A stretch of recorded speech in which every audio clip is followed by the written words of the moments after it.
For what's stuck with us, we said the case studies and how they were useful for our clients. And we thought the clients panel was very useful. For additional questions, we said we would actually like to see more of our clients' point of view or having them speak individually and have their own presentations. What? More client points of view? Point of view. And also having them speak individually rather than just in a panel also. What they said. Good story, Okay, who else is ready? Just pass the mic down to the next group. I think our key I'll start with questions for the future because that's what just popped into my head.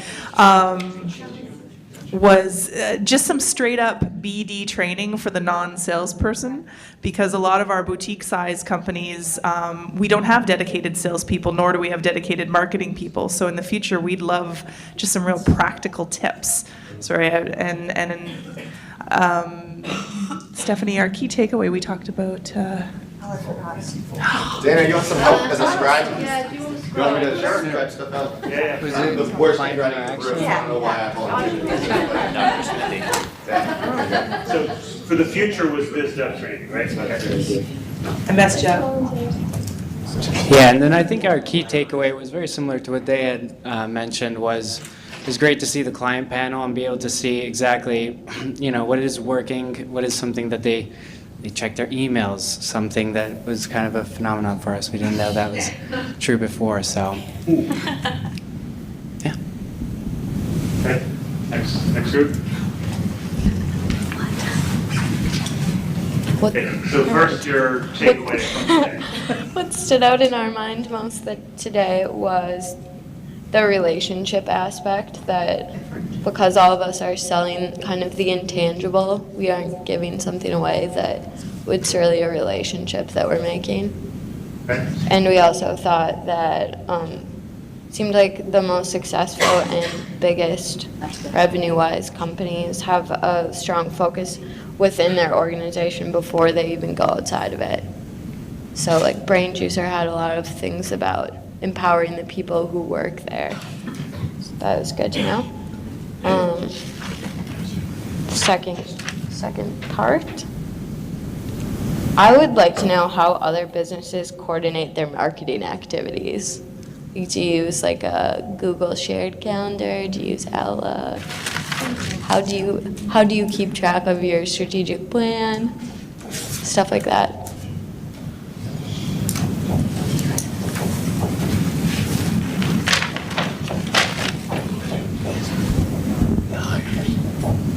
Okay, great, thank you.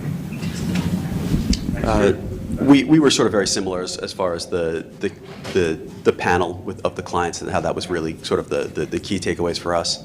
As far as for the future, a lot of the stuff seemed to be very much on the surface, and I think that may have been in part due to how short some of the sessions were. Maybe expanding the sessions and diving a little bit deeper as opposed to really just sort of just going for breadth instead of depth.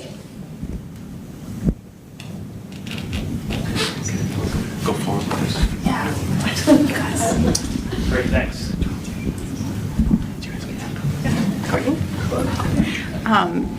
We didn't really get a chance to think of a question, but we were just talking about it now. But we had a few takeaways, but I would say overall, we kind of liked how social media can help you differentiate your business, and just finding your secret sauce and making that known to your potential clients. And then just now we were talking about maybe it would have been nice to hear from the clients how a customer or a vendor was able to pursue a relationship with persistence, and like maybe an example of that, and how maybe that person was annoying at first, but it turned out it turned out well.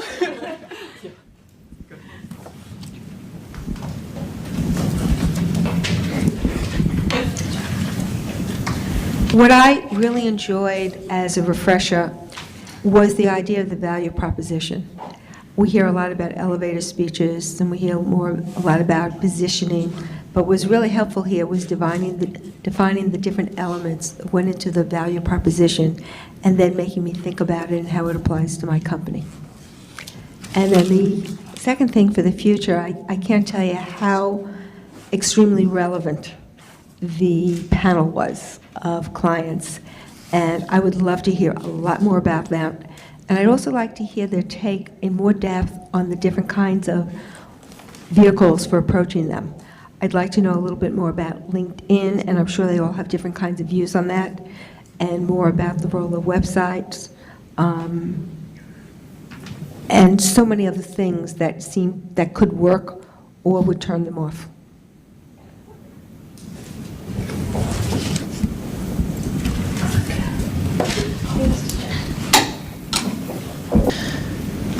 So takeaways, we put a couple different things together, and taking what we heard at the very end about alignment, but also what we heard at the beginning about culture, and in the middle about storytelling, and those three things coming together and all being very, very important for each component of that to be successful.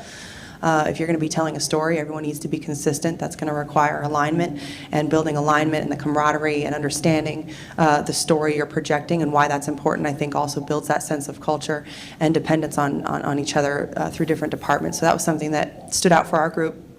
On the questions that we